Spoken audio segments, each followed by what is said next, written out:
Hello, everybody. It's Jeff Teschke, founder and CEO of Forge 3. And with me today, we have a special guest, Monica Barraquette, our Chief Production Officer. Hello, Monica. Hello. Some of I you love know me. I love doing these with somebody else. Yesterday, I did a webinar, and it was great, but it was a little bit lonely. I had nobody to talk to. So it's nice that Monica's with us. Monica's going to be keeping an eye on the questions, and Monica has a lot of expertise in LinkedIn as well. Monica and I have been working together at Forge 3 for almost, 8, 9 years at this point. Yes. So she has a lot of experience, not only with digital marketing and websites, but also with LinkedIn and the tools like LinkedIn. So since a lot of you are brand new, you might have no idea what Forge 3 is all about. That's fine. We're here to talk about LinkedIn today. But I did want to give you a really quick kind of overview of Forge 3. Been around since 2004. I started my career before that in the insurance industry. My dad worked at Chubb. You might have heard of that little company. And he worked there for 33 years, his entire career, and eventually worked his way up, started as an underwriter, and retired as president and CEO of a big agency called Personal Lines Insurance Brokerage, or PLI.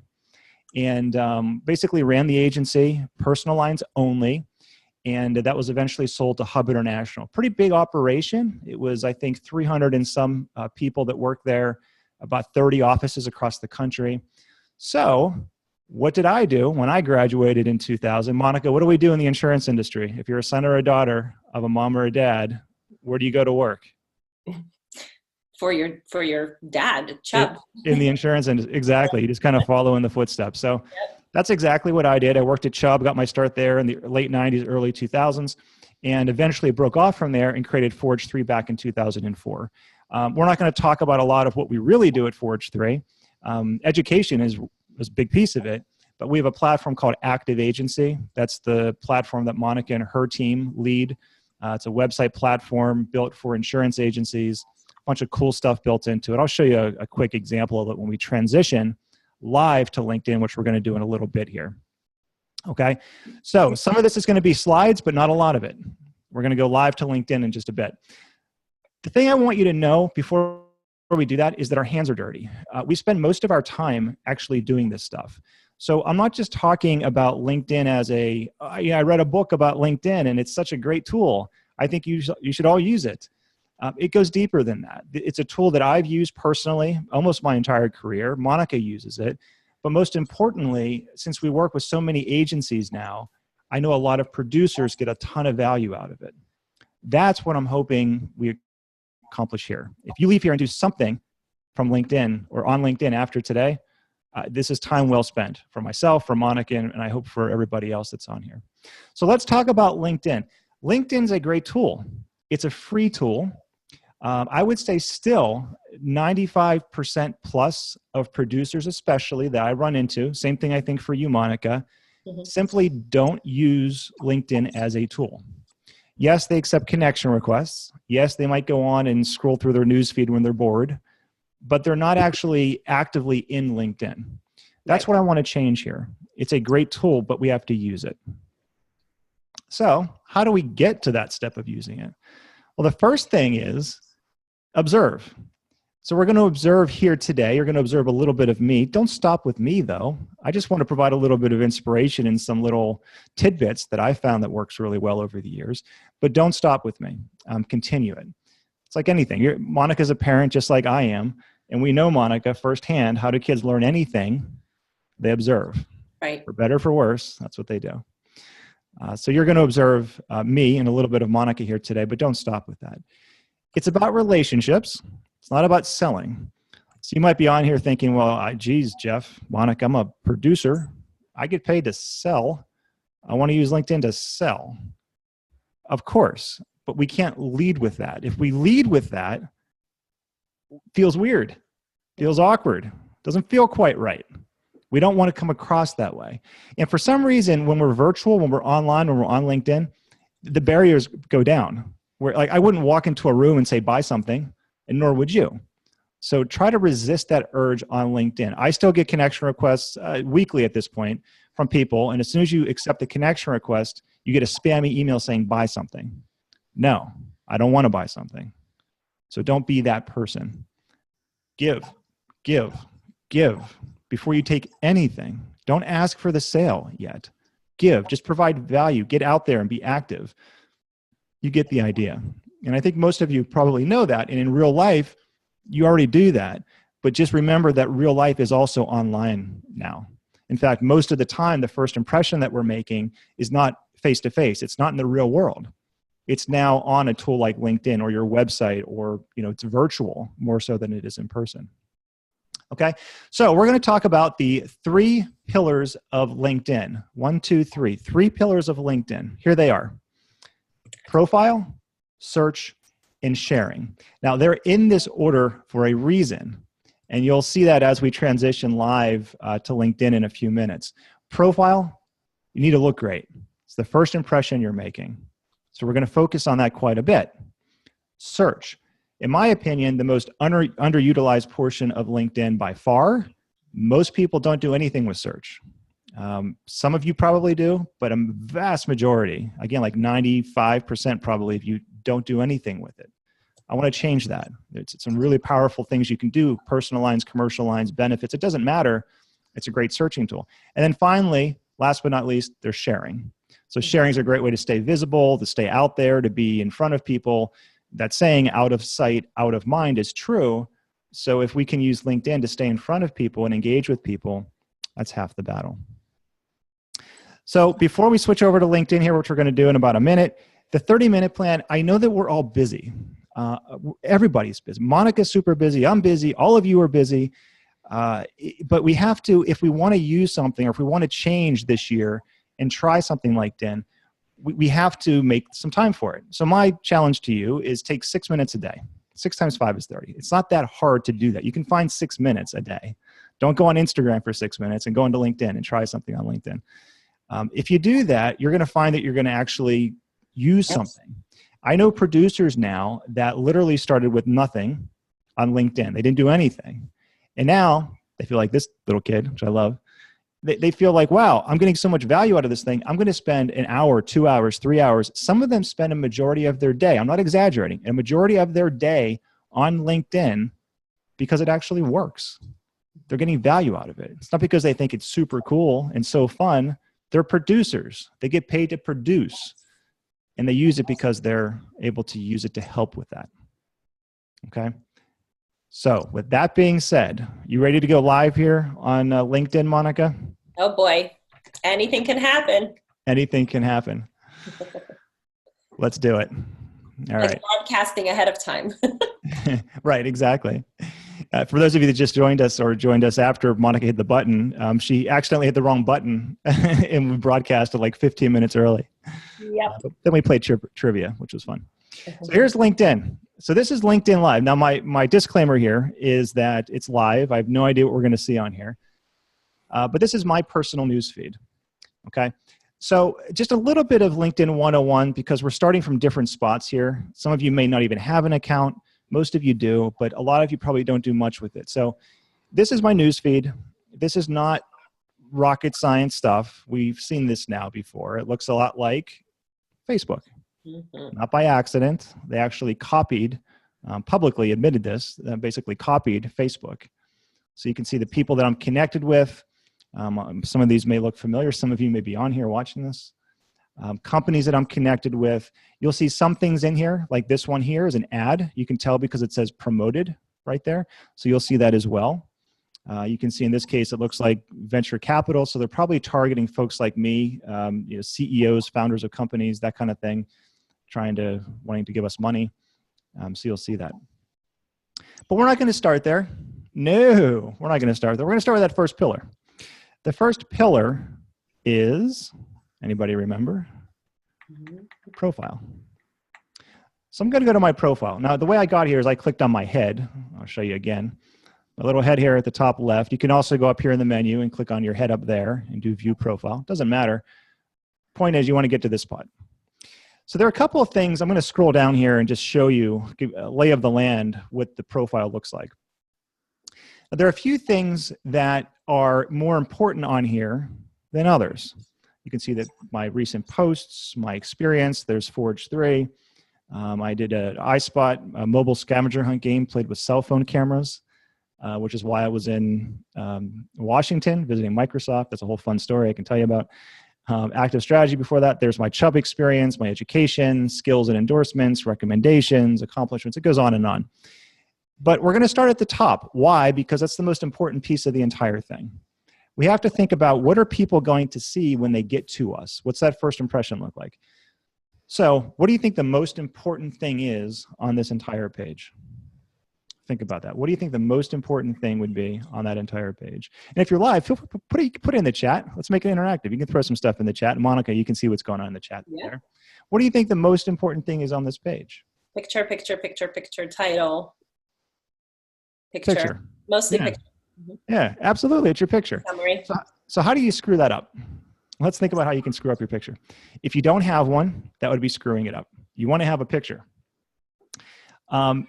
If you don't, that's a problem. Why? Because we're using LinkedIn as a tool to establish some sort of relationship, some sort of connection with prospects or centers of influence or whoever they are. So we have to think about that. So you make sure that you have one. Now, there have been a bunch of studies on this, and the studies basically say for guys, if we wear a button-down shirt and a jacket, you don't need a suit and tie. If you're a suit and tie person, put a suit and tie on. You don't have to. But if you wear a nice professional-looking button-down with a jacket, that's good because it establishes trustworthiness and credibility. For the ladies, it doesn't matter as much. If you look professional, that's what mattered. Look at the camera. You know, I love this. I always harken back to the day when I was in grade school, like my kids are now, and they put you on that old metal shop, squeaky metal chair, right, Monica? You know how that works. Do you awkward pose. You're like turning backwards like this. Yeah, exactly. Like they're turn a little bit, Jeff. Okay. Yeah. My mom in the back of my head, saying, "Smile pretty, Jeff. It's your big picture day." I'm okay. I'm turning and turning. So I'm facing you stage left, and then they say, "Look over here," and then smile. So you do this weird, awkward thing. The pictures didn't turn out that bad, but what it says on LinkedIn especially is that I don't care about you in front of me. I care about the person off to the left or the right. It's just a body language thing. If you shook somebody's hand, you're not going to turn away from them to shake their hand. So that's another thing. Look at the camera. The number one thing that we should all have in our photo is what? You can throw it in the chat. If you're on here live, you're not watching the recording, type it in the chat. What do you think the one thing is we should all have in our photo? Smile. Yeah, smile. Yeah, lots of people smiling. Yeah, trustworthiness, credibility. That's what it's all about. So if you smile, it diffuses the situation. It makes it look friendly. Like, yeah, I like you as a person. And at the end of the day, business is about people, and it's about people that like to do business with other people. Right. It's not hard. It's not rocket science. So make sure that you have your photo figured out. Jeff, quick question. Yeah. Winston had a great question. What about business logo? So what are your thoughts in terms of logo? Where is that important? Yeah, not on your photo. Right. In fact, you're not allowed to do that, I don't believe, unless LinkedIn changed their terms. There was one guy that I talked to, it was a while ago. He had the Thinker. Who's the sculptor, Monica, that did that? Do you remember? Is it Rodin or somebody? I don't. The Thinker Not pose. so good at trivia, Jeff. Not so good at trivia. No more trivia for the day. Sorry. Please. But he had that as his picture. You're not allowed to do that. You can't put a picture of your cat. You shouldn't put a picture of your company. There's a whole other section of LinkedIn. We're not going to have time to talk about it on this training. There's an entire another section of LinkedIn for your business, for your agency. That's where you should put that stuff and connect to it. But this is for you. This represents you as a person. Yeah. Good question. If you have other questions, by the way, if you're on here live, type into the Q&A and then we'll save most of them for the end. But if there's one like that, Monica, that comes up, feel free to interrupt and we can get it out of the way, no problem. So your photo is the one thing you want to make sure. Now, the second most important thing is your name. Now, you're probably saying, Jeff, this is getting boring. I joined this thing. I'm spending time out of my day and you're talking about pictures and names. Yeah, because I've seen a lot of people screw this up. I'll use my dad as an example. My dad's name is Robert W. Teschke. Nobody, Monica, when was the last time you called my dad Robert? Never. And actually, this is a great one because I didn't even have this in my trainings when I used to do trainings on LinkedIn. And I remember vividly you saying this in one of our live sessions, and I'm thinking to myself, like, what? What is he coming up with here? And it's a great point. So kudos to you. Yeah. Yeah, never used Robert. And it makes sense because if you think about it, how are people going to find my dad? They call him Bob Teschke. Nobody knows him as Robert Teschke. Big Bob. If you're close with him, you call him Big Bob, Yep. for perhaps obvious reasons. Great guy. And Ken Beanan says he knows Bob. So we'll let Awesome. him Yep. know. Quite a few people on here probably know my dad as well. Yep. But yeah, so if you're thinking about it, if someone's going to search for you on Google or on LinkedIn, you want to show up. The reason why your profile is at the top of the list, the 3-pillar list, is because even if you don't do anything else on LinkedIn, people have a chance of getting to it. You give them your business card and they type in your name into Google. You can do it right now. It's called a vanity search. Open up a tab in your browser as you're watching this, type in your name, and if your name isn't super common, if your name is Brad Pitt, it's not going to work. But if it's something that's not as common, like Jeff Teschke would be a good example, the number one thing that's going to come up for most of you is going to be your LinkedIn profile. So think about that. People are going to stumble upon it whether you want them to or not. So you need to represent. That's why your photo is important, your name is important. Finally, the third most important thing on here, we're not going to spend much time, we're going to move on from this, is this little section right here, which is your headline, I guess they call it, I'm not sure. Mm-hmm. But this is another area where you have to think creatively now. So what are you going to be using LinkedIn for? Let's say that you're a producer and you want to go after commercial lines. We'll use restaurant as an example. So let's say you want to go after restaurant owner type people. Fantastic. Well, then in that little section there, what I would suggest that you do is put something that relates to that audience. Maybe it's total foodie, love cooking, Blue Apron addict. Blue Apron are those boxes you can get delivered to your house with food in it. You just prep them and put them together, which I've done quite a bit, actually. I actually like that. But you put that stuff so that when you start reaching out, which is the second pillar we're going to talk about in a few minutes with the search, you become relevant to them. They look at that and say, all right, great picture. And that heading actually makes sense to me. Like, this person really gets my world. You can change this. It doesn't have to be set in stone. So if you're working on restaurants, you want to try to grow that book of business right now, fantastic. Keep it like that for a couple of weeks, couple of months, couple of years, whatever. And then you can change it to be something else. Contractors, personal lines, wealth management people, realtors, whatever. We'll talk about that in a little bit. So those are the 3 most important things on your profile. There are some other really quick ones. This photo up here, this little heading photo, that happens to be our clickable coverage product, which some of you may have seen, actually. I'll show it to you if you're curious about what it looks like. Quick aside.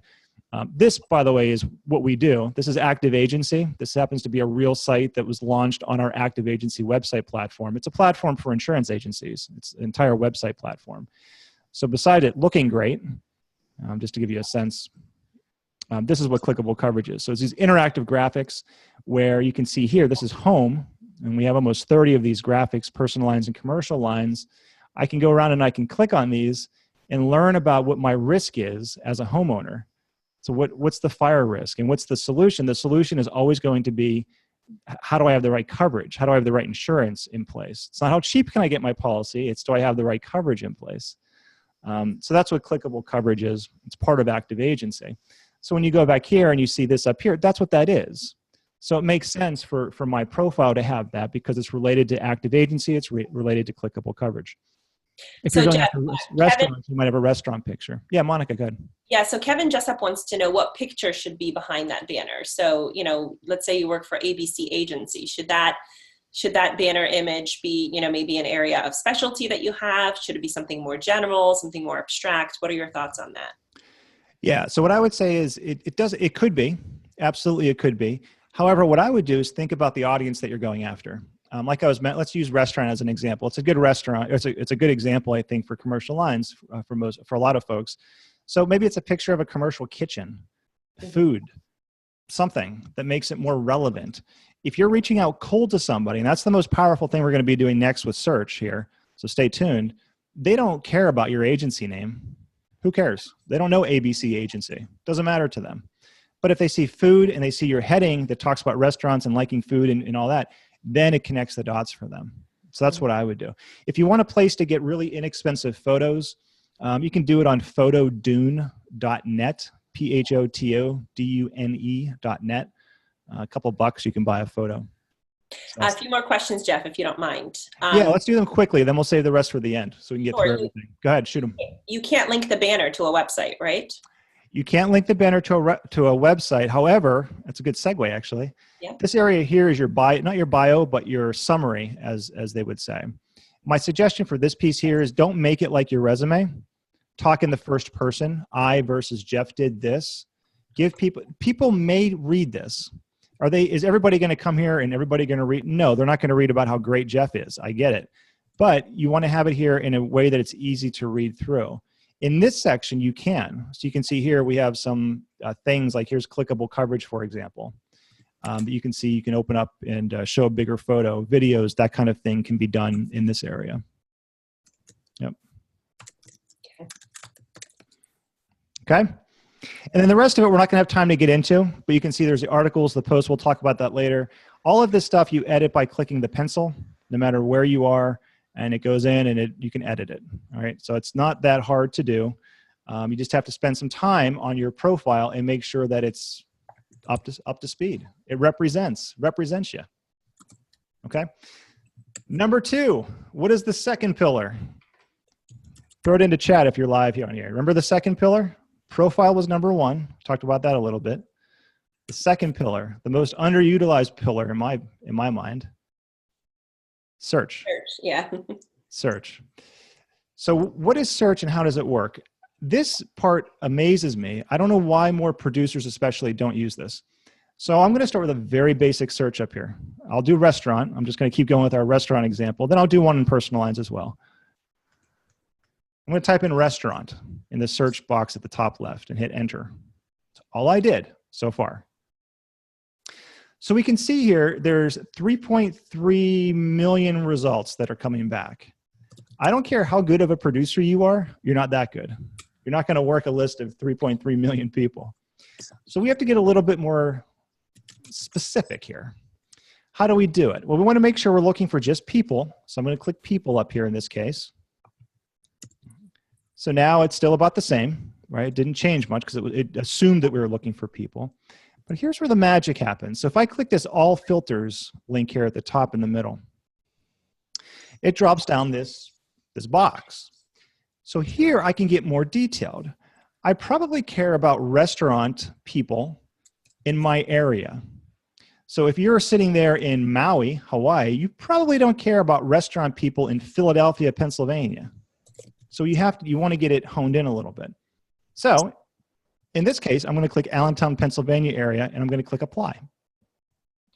All of a sudden that 3.3 million went to 3,700.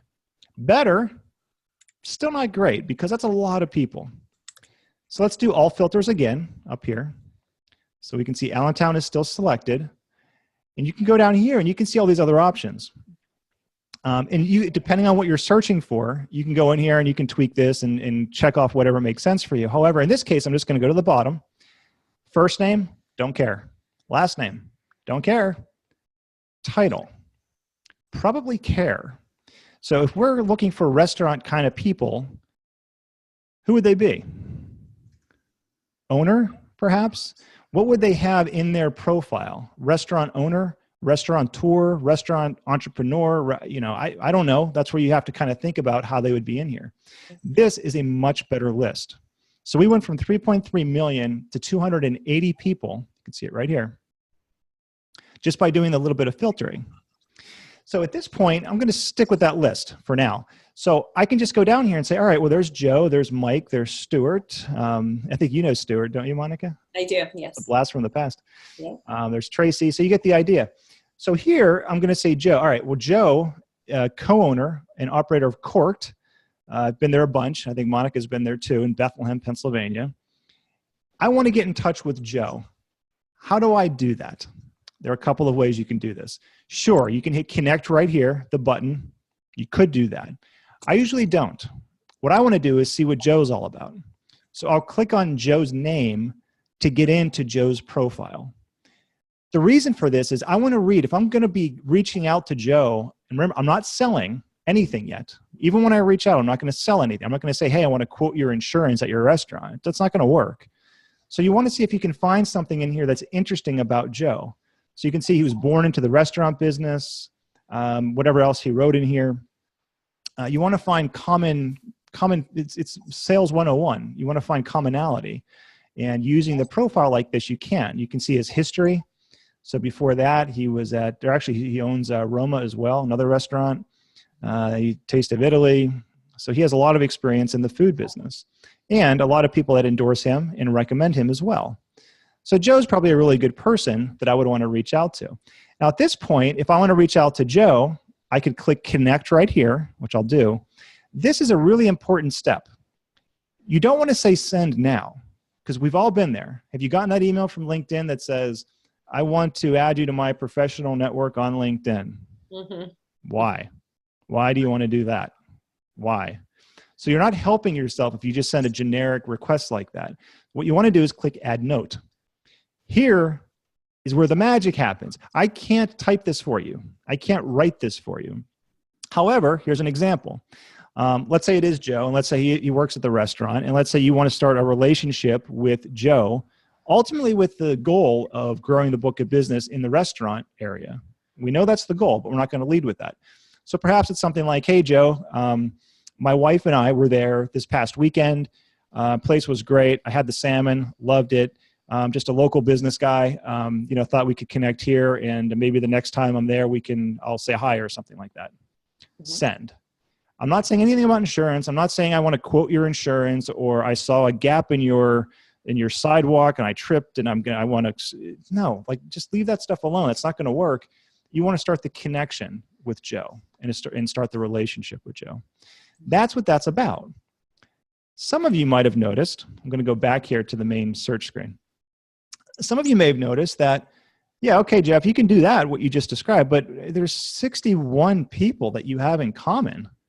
Well, wouldn't that be easier? Be a lot easier. Sure. And that's where one of the questions always comes up. Do you accept connection requests or do you ignore them typically? If you don't exactly know the person, what do? I err on the side of accepting rather than ignoring. This is one of the reasons for that. And also with sharing, which I'll show you the third pillar in a bit, you have more of an audience when you share stuff. However, within reason. If there's somebody from overseas, you don't do any business overseas, they don't have a profile picture, they just joined LinkedIn, they have 3 connections on LinkedIn, they're probably going to spam you. That's probably not legit. So I might ignore that one. Otherwise, I err on the side of accepting. And worst case scenario, you accept somebody that you don't know, and then you get a spammy email from them right after you connect with them. We've all been there. I'm sure we've all gotten one of those. You can disconnect from people. And if you remind me at the end, Monica, we can show people how you can do that. But I err on the side of accepting. But in this case, you can see I have 61 shared connections. So I'm going to click on it. Mm-hmm. There's my 61 people that Joe and I have in common. So Joe and I are considered a second level connection. A first level connection means that Joe and I are connected already. Just like Monica and I are connected, we're a first level connection. There's nobody in between us. We know each other directly. In the case of Joe, there's 61 people in between Joe and myself. So we're a second level connection. So when you see the little second throughout LinkedIn, that's what it's talking about. Sometimes you'll see third. That just means there's 2 steps between you and the other person. So here, if I was doing this in the real world, how would I actually contact Joe? I wouldn't connect with him like I just showed you. I would come in here and I'd say, all right, well, there's Allison. I know Allison. There's John. There's Penny. There's Scott. There's Johan. And Peter, and there's Rita. So I would go down and I'd say, all right, well, I know Zach, so I'm going to reach out to Zach, and I'm going to say, hey, Zach, what's going on? How's the business? Hey, I noticed that you know Joe over at Corked. Can you just make an introduction for me? What Zach's probably going to do is send an email and say, sure, no problem, Jeff, I'd be happy to do that. Jeff, meet Joe. Joe, meet Jeff. Take it away, guys. We're not connected on LinkedIn. I don't care if I connect with Joe on LinkedIn. It's not the point.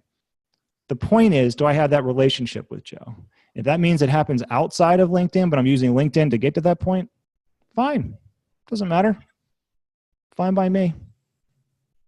So that was restaurant. Now you might be thinking, well, that's great in the commercial line space, Jeff. What do we do about personal? Mm-hmm. Personal lines, right, Monica? Yep. So you can do the same thing. So I'm actually going to go back here and start a search over. I'm going to click on the little icon up there, and I'm going to do wealth, if I spell it right. And Monica, why is that when people are watching, no one can type?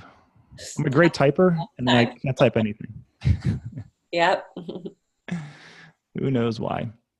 All right, same thing. So now it's just we're searching for wealth management people. Same concepts. I'm going to click people. All right, so there we go. And yeah, I want to spell it right. I forgot the E. So there you go. Perfect example. There's 1.5 million people. And the same thing, I'm going to all filters. I'm going to say, let's say it's the greater New York City area. And I only want to see people that we have somebody in common with. So I want to see second level connections, just like that. I'm going to go down here, and for title, I'll say owner again. That probably still makes sense. And I'm going to apply it. And all of a sudden, we're down to 187 people on this prospect list or this connection list. And then you do the same thing. You say, all right, well, we have one person in common, and this is the owner of Broadview Wealth Management in New York City. So if your market is New York City, that's how you would do it.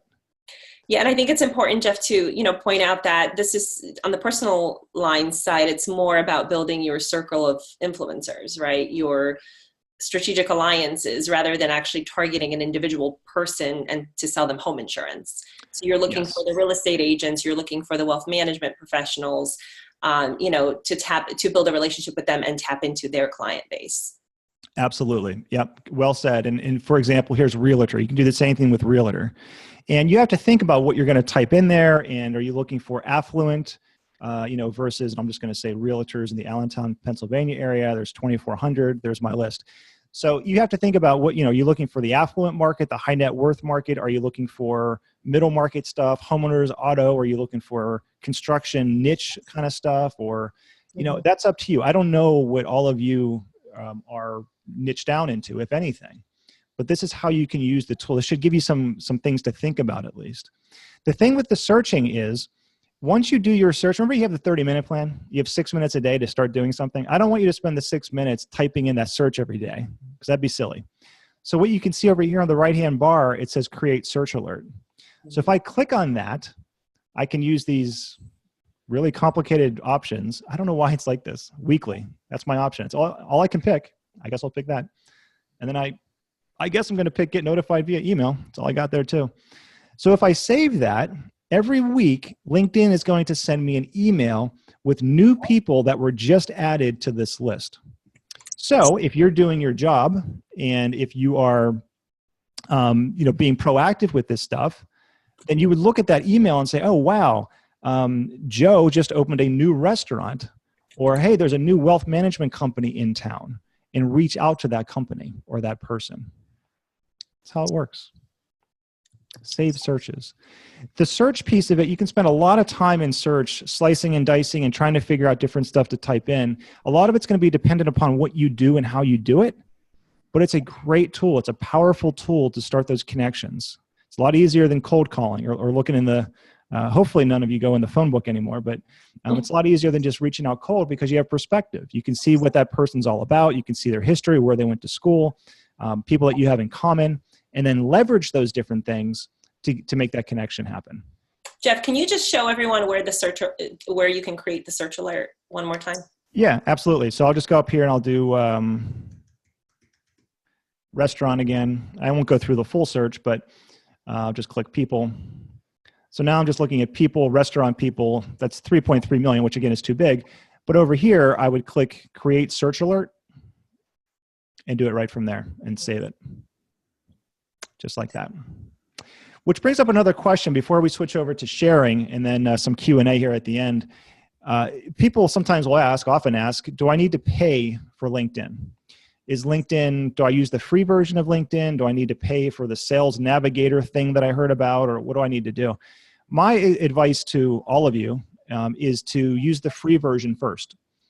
You'll see that you can get a lot out of the free version. I use the free version. Monica, I think you have the free version. Yep. Even our sales team has the free version.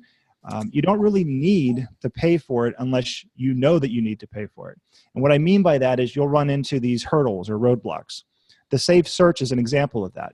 So I think you can save like 3 maybe, unless they changed it, 3 search alerts like that. Yes. And then they say you have to pay if you want to do more. Or if you're using LinkedIn for a lot of searching, you're really hammering the search, then LinkedIn may say, well, you got to pay for it now. the email that they used to send is something like, it looks like you're using LinkedIn for commercial purposes. Yeah. Pay us, basically. Of course, it's LinkedIn. What else am I going to do? Have you ever had an instance, Jeff, where somebody didn't have the saved searches button on their profile? I didn't, no. Okay. Yeah. Some of our attendees don't have that option. So we'll research that a little bit more. Most of you should have that option though on your profile, even if it's a free profile.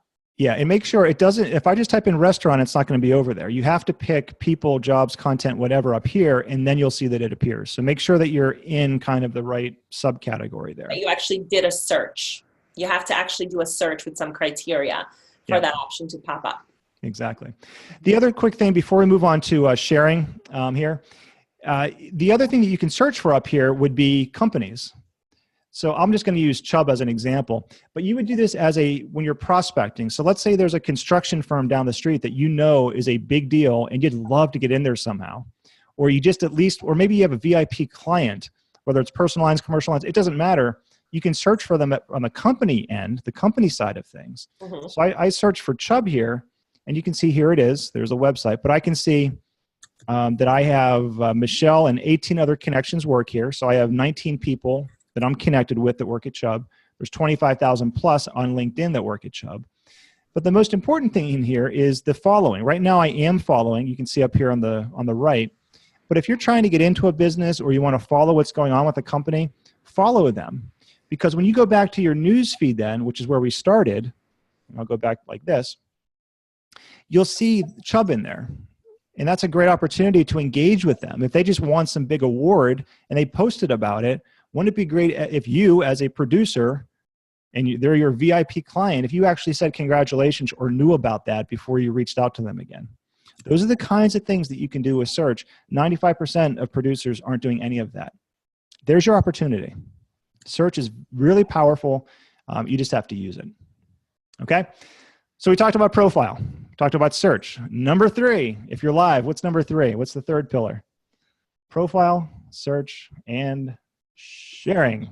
I just mentioned it, so that should have been an easy one. Sharing, yep. Sharing, yep. So sharing is not hard. Sharing is something that there are different ways to share. I'm going to show you a couple of them very quickly. Sharing starts here, and this is a great opportunity for the mobile app. You know, if you don't have LinkedIn on your phone, your iPhone, Android, whatever, download the free app. You should absolutely have it. I would say it's not great for prospecting, like the hardcore searching that we were just doing. It's not great for that, but it's great for keeping up with the network, like what's going on LinkedIn. It's good for that, and it's good for sharing. So since I'm sharing my desktop here, we'll just use this version. Now here's where people kind of get stuck. What do you want to talk about? I don't know. What am I going to talk about? So what happens? People just don't do anything. They just close it. It's too much. They close it down and they don't do anything with it. You don't have to come up with something on your own. You can leverage other stuff that's out there. So I'm just going to bounce over to our website, the Forge 3 website. Now this is a blog article that we posted not that long ago. So this talks about, remember clickable coverage? I showed you this before. So that's that sales tool built into Active Agency, which is our website platform. So this is the high net worth version of clickable coverage. It's a new graphic that we announced a couple months ago. So you can see here, you can play around with it. Here's the generator. Do you have coverage for that? What about household helpers, nannies and that sort of thing? So all that stuff's in here. So it's news, and it was posted to our website. So what you can do, and it could be your own website, your agency website. It can be a trade publication, news and events. It could be just a regular news thing. I know right now in California, there are a bunch of mudslides happening. There's content that makes sense to share from an insurance perspective, no doubt. So you just find one of those and you copy the link to it, just like that. Come back here, and then you just post it. You just paste it in there, and then it automatically pulls that in. If that does not pull in for you on your agency website, you need to talk to your web people about something called Open Graph and have them install it. Most sites will these days. So now I pasted that link in there. I can actually get rid of that. I can backspace it out, and I can say something like super excited about this. I can just post it. However, there's a little secret in here that most people on LinkedIn don't know about. and that's tagging.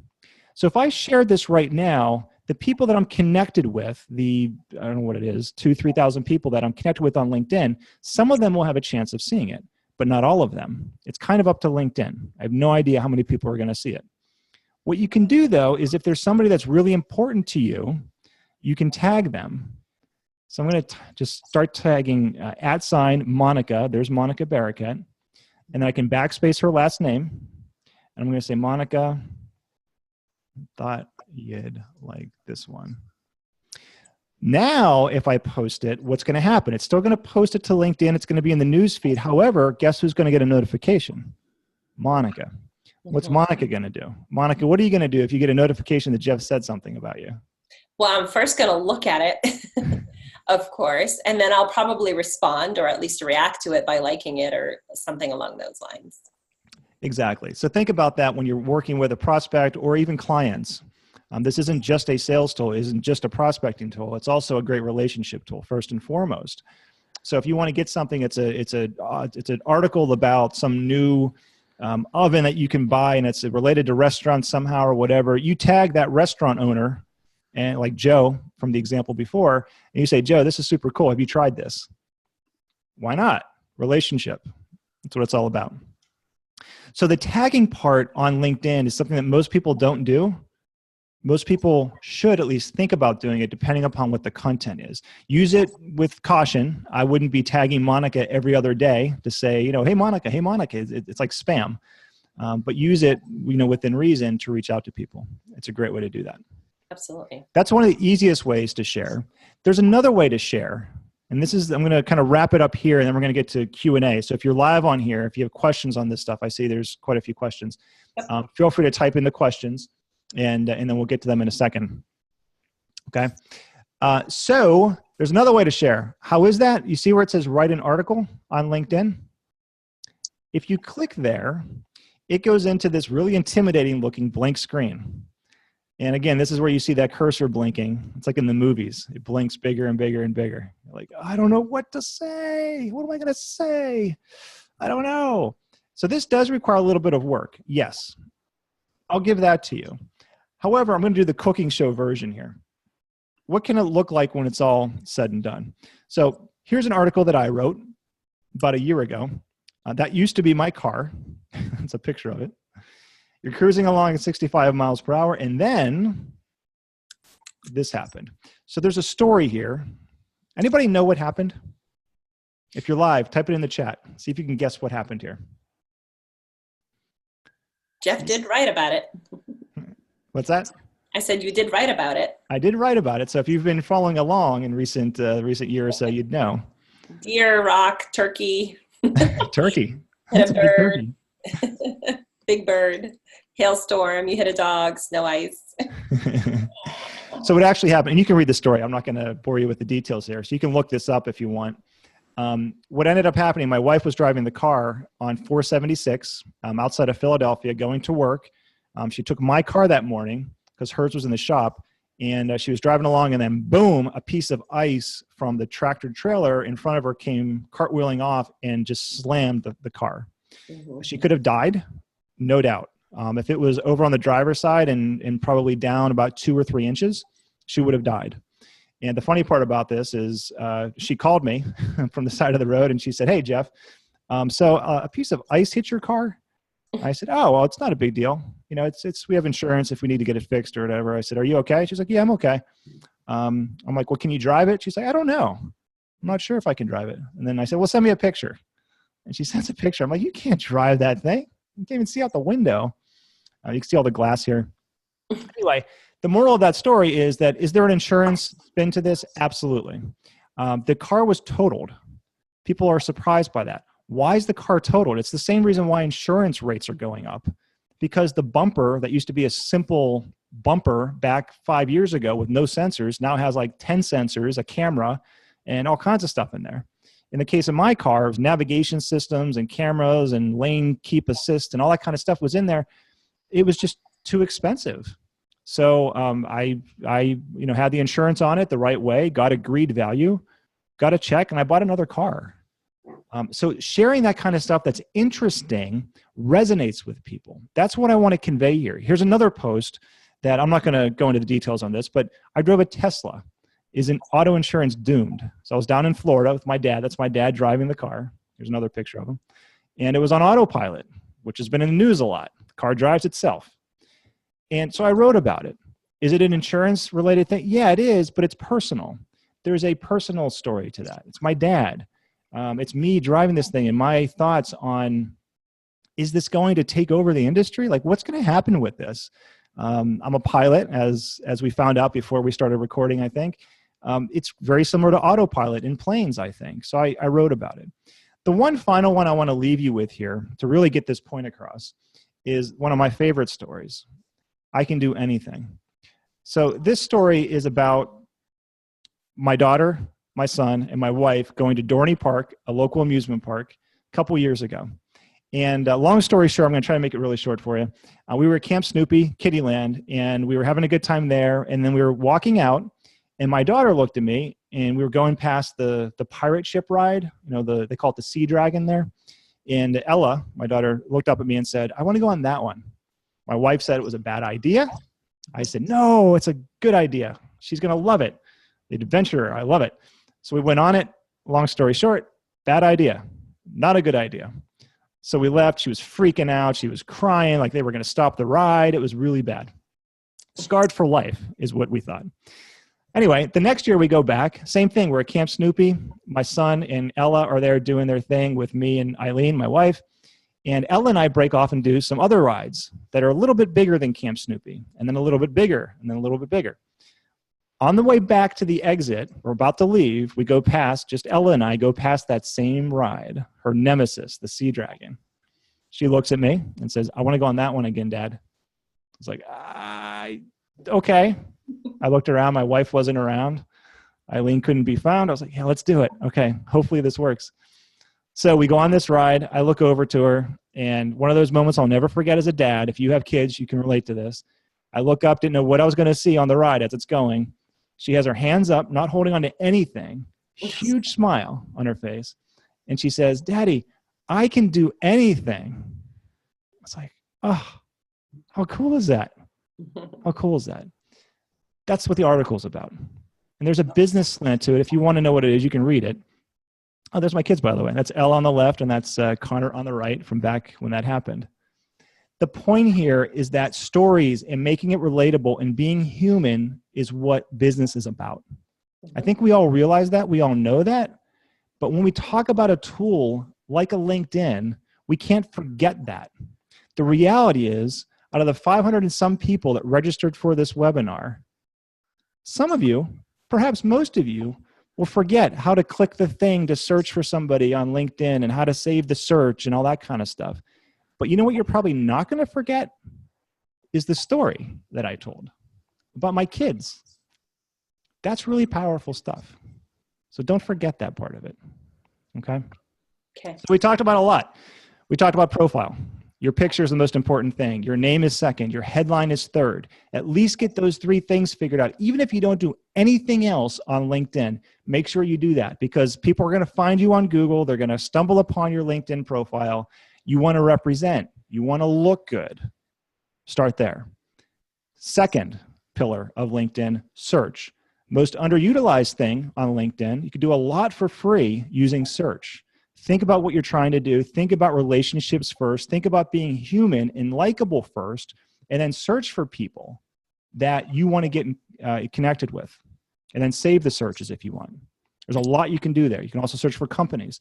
And then finally, sharing. You can share simple little things like you saw, or if you want to take the time and go above and beyond, write something that's a little bit more thoughtful. You have a story to tell. I'll give you one idea. Another idea, I was at a hotel not that long ago, a couple weeks ago, and in the gym there, they had these weird cones, construction cones up, and the floor was just beat up. It was all over the place. And there was like these little cones and like caution tape, but it was like falling over. It was not a safe environment. That's something, if you're there as an insurance person, that's a great thing to take a picture of and write about. Another example, about a month ago, we were at a conference, and it was around Christmas time. The banister to the stairs had garland wrapped around it to the point where you couldn't grab the banister. as an insurance person, you should be thinking, well, that's probably a risky thing. Write about it. What kind of coverage would cover that kind of thing? Get creative with it. It takes a little bit of effort, but that's the kind of stuff that people remember and that sets you apart from everybody else. All right? Agreed. So Monica, and everybody that's on here live, we got lots of questions. So let's go through lots of questions here, as many as we can anyway. All right. So you talked about connecting with others. What if it is a direct competitor to you? Do you accept their invitation? And also, can they see all of your connections? This is from Chris McKieran. That's a really great question. I don't know do you know the answer to the second part? I think they can see your connections, but I think you can hide it within the settings. You can change your settings to either allow or not allow people to view your connections. Yep. Yeah, and that would be under, and we're going to, in the interest of time, I'm not going to go into this in detail, but you can go under settings and privacy here. And you can go in and kind of look at the settings for that. As far as what I accept or reject, there's no good answer. I mean, there's no perfect answer for that. I think it depends.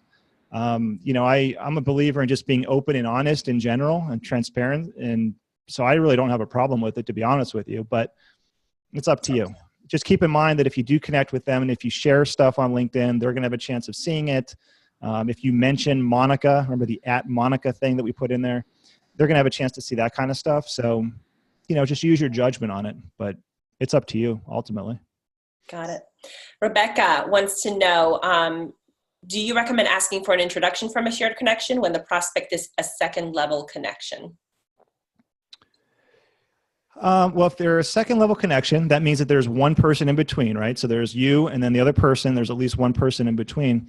And yeah, I mean, if I understand the question right, yeah, I would ask for a referral from them or just to get you in touch with that person. Again, I'm a believer in not leading with the sale. It's karma. It's like if you do good things for good people, good stuff happens. Right. So if that means you just ask them, then yeah, I would say that's a good way to do it. And you could do that on LinkedIn or pick up a phone and give them a call. Yeah, the old-fashioned phone. That introduction. The old-fashioned phone, don't forget about that. Exactly. So in that case, I think I used Zach as the person that we had in common between me and Joe. Yeah, I would just pick up the phone and say, hey, Zach, what's going on? How's it going over there? Do you know Joe? And he might say, no, I don't know him that well. Well, then, all right, thanks, Zach, anyway. All the best. And then call the next person that you have in common. It's just a business, it's a connection game. It's a relationship game. Absolutely. So Terry Reed, one of our clients, hi Terry, is also on Alignable, and she feels like it's similar to LinkedIn, but wants to know, how do the two compare? She feels like she's getting nowhere with Alignable. Is it even worth it? Can you speak to that at all? Yeah, I'd say they're similar. Alignable tends to be more geared towards, I think, really trying to foster referrals. That's the outcome that they're trying to push. I'm on Alignable too. I get the same emails that you probably do, Terry, about, this person recommended Forge 3 and this person was just is highly recommended and that kind of stuff. It's not like you have to pick one. I would say try both. And if you're not getting a lot out of Alignable, then just keep it there, but don't put much effort into it. With any of this stuff, and the reason why we call our website product, Active Agency, is because all of this stuff requires that you be active. You can't just let it sit there and wait for the business to fly in the door. So the more that you use LinkedIn as a tool, for example, the more that you're probably going to get out of it. Is it going to work for everybody fantastically? Or are all of you going to spend 8 hours a day on LinkedIn? No, probably not. But hopefully a vast majority of you are going to use it more than you have before you watch this. Absolutely. All right. Jay wants to know, what about company pages? He says, so much of this is about personal connections. Is the company page any use to us? Yeah, you saw that quickly when I did Chubb. I'll just do Chubb again. You could search for Forge 3 up there. You can do whatever you want if you want to see other examples. Yes, I mean, this is similar. It's very similar to Facebook, where you have your personal Facebook account where you see your baby pictures and your college friends and all that. And then you have the business page for the agency. It's the same thing. So is it helpful? Sure, it can be helpful. But again, you kind of get out of it what you put into it. I think you should absolutely have a presence. So at least have the page there. Put a banner up there so it looks nice. Put the logo on there so it looks nice. I know the question at the beginning, I think it was from Winston, Monica, right? Mm-hmm. Was asking about logos. This is where you would put the logo. It belongs on the company page. And then what ends up happening is you can have people follow the company. And then when you post something as the company now, the people that follow the company have a chance of seeing it. Mhm. So if you were to go, if you do this now, for example, if you do Forge 3, you can see there we are, right? And then you can see, you can click the following link up there, the little button there'll be. And then when we post something, like when we were announcing this webinar that we're doing right now, we posted it. So then a lot of people, a majority of the people that the 500 or so that registered are coming from all kinds of different angles. It's from here, it's from the email that we send out, it's from all of that. So there's a lot of our team for holidays. Yeah. So sure, absolutely. You know, I think there's a benefit to it, but again, you get out of it kind of what you put into it. If you were to start somewhere, I would say start just by getting your business account or your business page there, but then really focus on the personal side of things, especially if you're a producer. So Jeff, a few requests to show how to tag again in a post. Can you review that again? When you're posting something, how do you tag others in it? Sure. So I'm back at the main screen here, and you can do this on your mobile phone as well. I'm just going to click Start a Post, and that's where you see that big, scary, blinking cursor of intimidation. And I'm going to say something. And then this is where you can do @symbol, and then you would just start typing. I'll do Monica again. So just Monica, whatever the name is of the person or the company, and then there's the list. So there's the other Monica with a K right next to you there. From our UVIS friends out on the West Coast. I'm going to say Monica Barraquette. I'm just going to click on it. And then there it is. I can backspace the name and say whatever I want to say to Monica. That's it. It's really simple. Got it. Another question, is there a way to print the search results? You know, when you do the search and then you save the search, is there a way to print that information so you can come back to it? I have no idea. Do you know? I don't know. I guess you could print the screen. I was going to say probably not in a nice looking printable manner, but you know, you can just print screen. Exactly. The important thing to note here is that once you do that initial search and then you set up a saved search, any new individuals who match your criteria in that saved search, you will receive an email notification for that, you know, on a regular basis. So that's one way to print it, is once you start getting those emails, you can definitely print those out and come back to that list. Yep. Another question, what if I write articles consistently? This is from Kevin. Some get 9 likes and some get 250,000. How do I get more consistent views and results? Do more of the one that got you 260,000. I'd like one of those too. What I find is that you'll get a sense, first of all, on the topics usually that perform the best. Again, what I shared before about making it more personal, a little bit behind the scenes is fantastic with that kind of stuff. If you go to my profile, for example, and I'm just going to go down here pretty quickly, you don't have to post stuff like this. You know, that's me, that's Connor. This is last Friday. You know, we were both there. That kind of stuff tends to perform the best because it's the human part of business. I mean, we're all humans.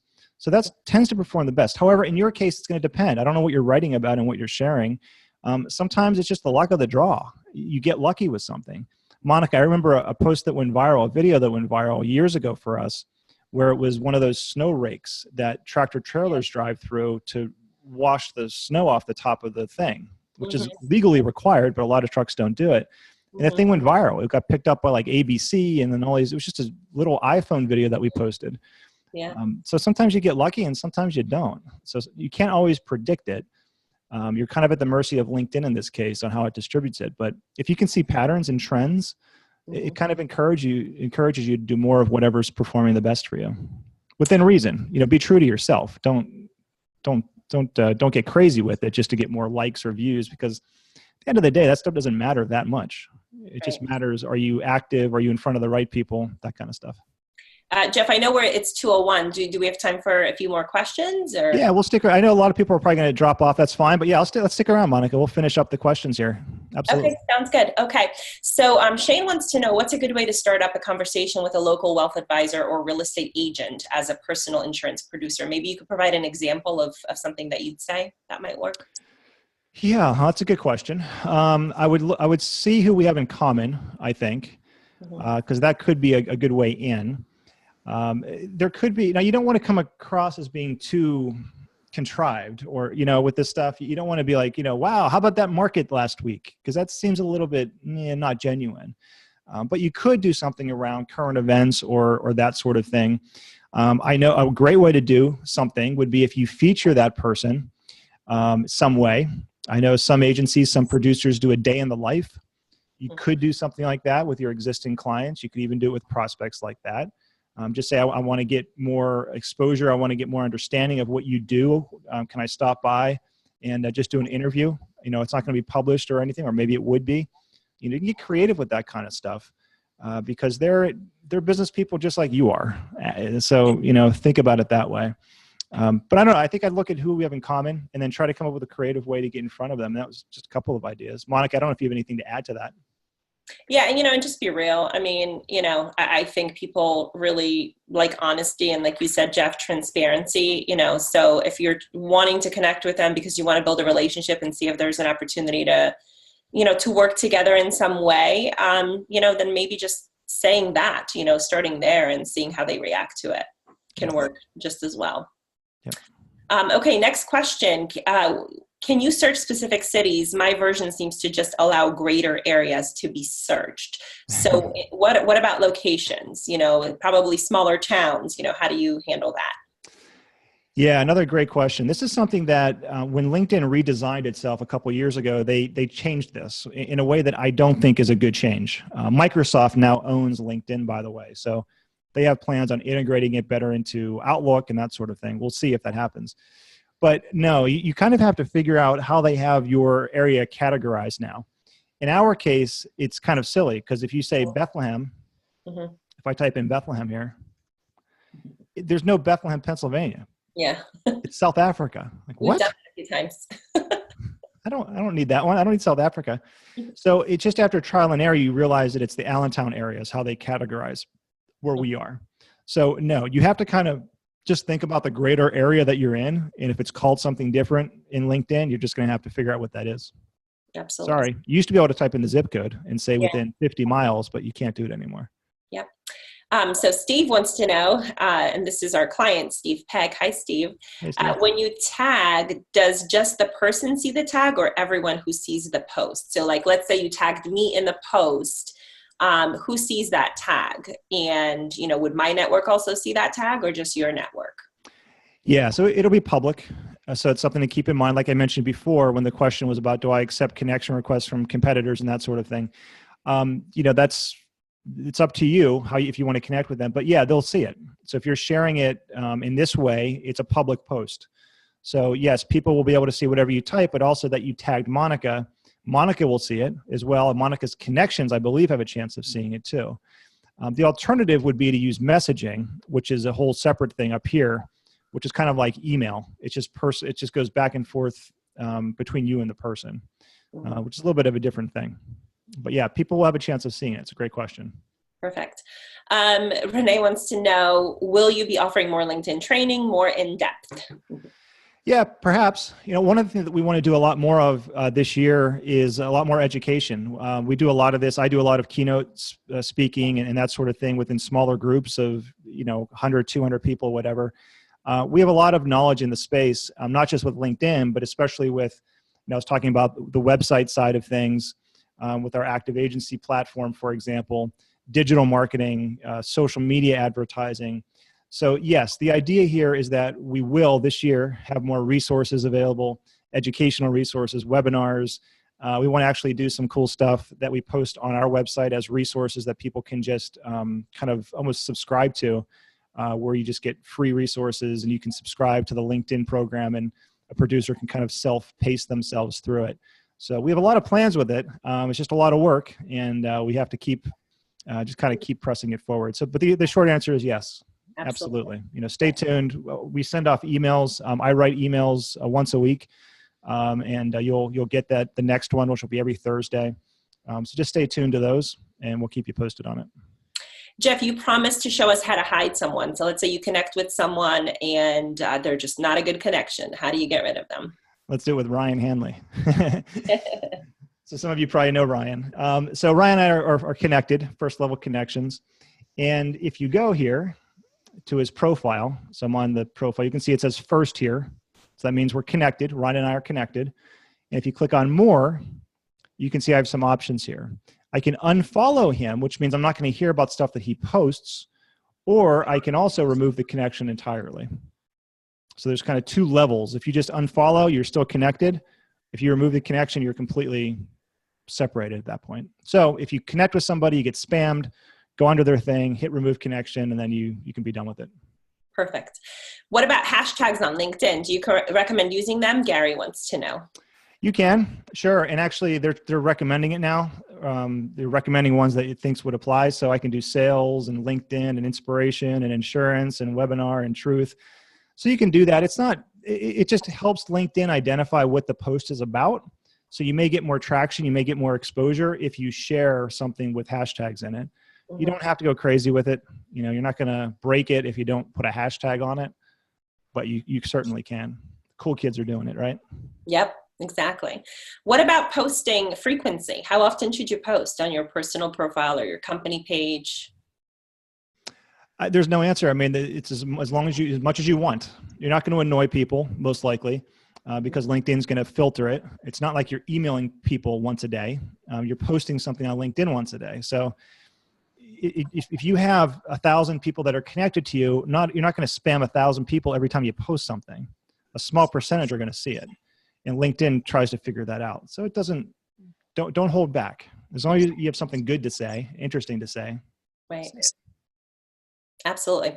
What about, Elena wants to know, are most people just scrolling the feed? Does it matter if you receive likes or not? I don't think I have ever posted or shared anything on LinkedIn before. I see many people posting and there are no likes or comments. Is this a big deal? So this is talking about engagement. I wouldn't worry too much about it. It's real easy to get discouraged with that stuff. Whether it's how many people like your Facebook page, or you spend all this time doing a video and you're not getting 60,000 views like she is. It doesn't mean you're doing it wrong. It just means that you're probably not doing it as much as she did. Right. A lot of this stuff, it's like overnight success, but it takes like 10 years. And it's just a slow and steady grind. As you build up your network and your connections, and you become the leader in the space, and all that stuff helps. But I wouldn't get discouraged by it. And a lot of it comes down to, are you sharing stuff that you're passionate about? Are you tagging people to get it in front of them? You can also leverage the stuff that you put on LinkedIn and send an email to your prospect and say, hey, I just wrote something on LinkedIn that you might find interesting. And here, it's about this Tesla thing. And you can just copy and paste that article and send it to them. Mm-hmm. So there's all kinds of creative ways that you can do it, but I wouldn't get too hung up on it. Don't get discouraged by it. Yeah. So Kevin had a great suggestion. He says, if you're in group benefits, you can also see how many employees are in the company on the corporate page. So if you're looking at the company, you can definitely sort of do a little bit of pre-qualification on LinkedIn, which I think, you and I have both done in the past, where, you could do a lot of research before you even reach out to someone about who they are, what they do, where they work, that sort of thing. Yep. And there's Chubb. So there's 25,000 plus employees here. Now Chubb is bigger than that, but that's how many people have a LinkedIn account. So it's a good barometer. Sure. Absolutely. Yeah. Very creative. I like it. Yeah, I do like it too. Can you transfer your connections on your personal page to your business page? Nope. Separate. Okay. Again, can you go over again, if someone's a second connection to you, how can you find out the mutual connection? If you can just show that one more. I'll show that really quick, and then we'll wrap this up in a few seconds. Yep, just a few more. So I'll just do restaurant again up here, and I'll say people. So here you can see there's the search list that I came up with, and then right there it says 45 shared connections. I'm just going to click on that, and then it shows me my entire list of people that we have in common. Mm-hmm. That's it. Yep. Simple. This is a good one. It's one that's simple, but a lot of people may not know. How do you actually send someone your LinkedIn profile? Like, how do you add it to your email signature? How do you send it in an email? What would you use as that link? Yeah, so it's pretty simple now. You can just go to your profile. Remember, you click your head up here at the top left. Make sure you have a head. Make sure your picture's there. But then you can just grab this link up here in the address bar. That's what it is now. And just paste that somewhere. Mm-hmm. It's a good idea too. Like on the company page, I'm just going to pull open a Active Agency, our demo site for this. Now this is our website platform for insurance agencies that has like clickable coverage and stuff built into it. So you can see this is the website. But if you really wanted to play up your LinkedIn page, your business page, you can link to that page from your website, and you should. Or How about your email signature at the bottom of every email that you send? Put a link to your personal LinkedIn account, like I just showed you, right? Grabbing it from the address bar up here. Or put a link down there to your business, to your agency address. All that stuff encourages people to check you out there to see what's going on. And then usually, like I said before, the behind the scenes content tends to perform best. Yep. So we'll do one more question. Here's the last one. So Roberta wants to know, when does a post or photo become more appropriate for Facebook, rather than LinkedIn? How do you tell the difference? As you probably have sensed by now, I'm just a big believer, because I've seen it firsthand now over 20 years, that business is about people. And I'm not a believer in, when my dad was working at Chubb, it was very different, because you closed the company door behind you and Chubb was whatever the brochure said Chubb was. Now we're in a different world. People don't want that. They don't respond to that anymore.